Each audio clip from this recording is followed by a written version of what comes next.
Have you ever been stuck in an endless loop of rumination and analysis that prevents you from taking action? Have you spent your days thinking, planning, strategizing, devising incredible strategies, learning incredible tactics to ended up not doing anything?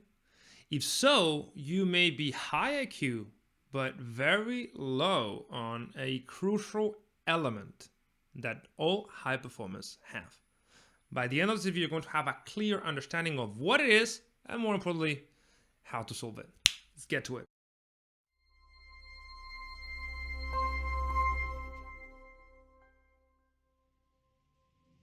Hello everyone, Leo Castillo here, CEO and founder of Selfmastered, which is a company that specializes in peak cognitive performance for entrepreneurs and business leaders.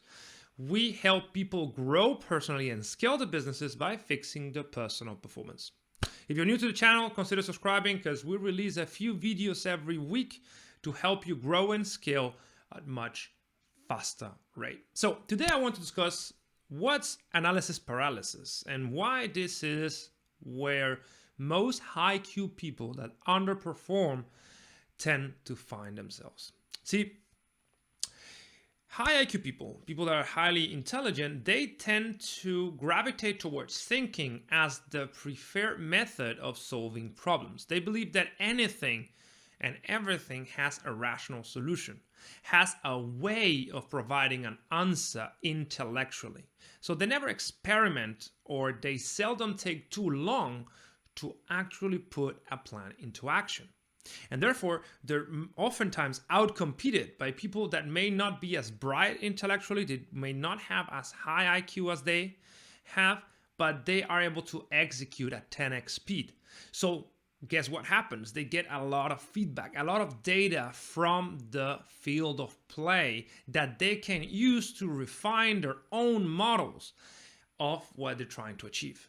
So this is very important to understand because you may be incredibly intelligent and do incredible plans, but no plans ever survive the contact with reality.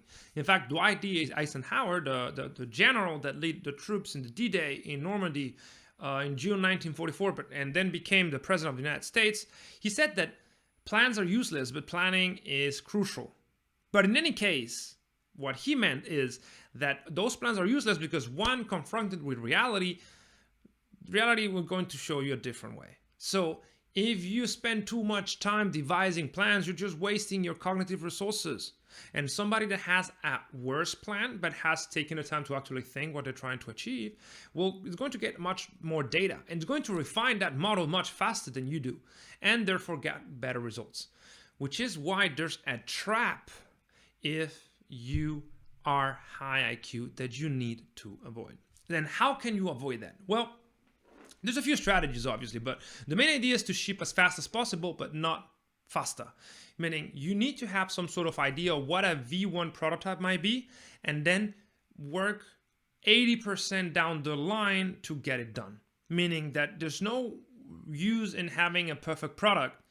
What there's use is in having a good enough product on an early version to really get enough feedback and momentum. In fact, this is something that is now being discussed in the startup world, which is normally most people work with the MVP, minimum viable product framework, which is just create a good enough idea so that you get your first users and then iterate based on their feedback. But I believe there's one step before is just create some sort of test, just create even something that comes before the MVP and test it with your users, because you may find that they just don't even like the test, they don't even like the idea. Well, the same applies to your work. Instead of ruminating endlessly, just understand what you're trying to achieve, understand what a good V1 version is, and just go 80% down the way and ship it. And wait for feedback. Feedback from the market, feedback from your boss, feedback from whoever is overseeing that process or is responsible of providing feedback on the project. And that's how you break this endless loop of rumination. A good rule of thumb is spend 20% of your time thinking and 80% of your time executing. That's, I believe, the ideal balance. And back to the Pareto law and the power laws. You need to be creating, you need to be executing in the field of play if you want relevant data that you can use to refine your model in a much better fashion. So I hope this was useful. Please, if you believe or you have some sort of proof that you're highly intelligent, but you are underperforming, you may be suffering from rumination. And remember, you cannot think your problems through. At some point, you need to execute on them to actually get a glimpse of reality. I hope this was useful. Please let me know in the comments, like, subscribe, do whatever you know you need to do so we can keep growing and helping more people. And if you want a program that uses accountability from us as a team and the community at large, everybody that has ever gone through the program is in the program providing feedback and accountability. Apply to the Selfmastered Evolution program. This may be exactly what you need to get to that next level, to achieve that project in 90 days, to really get out of the rut and start progressing. See you in the next video.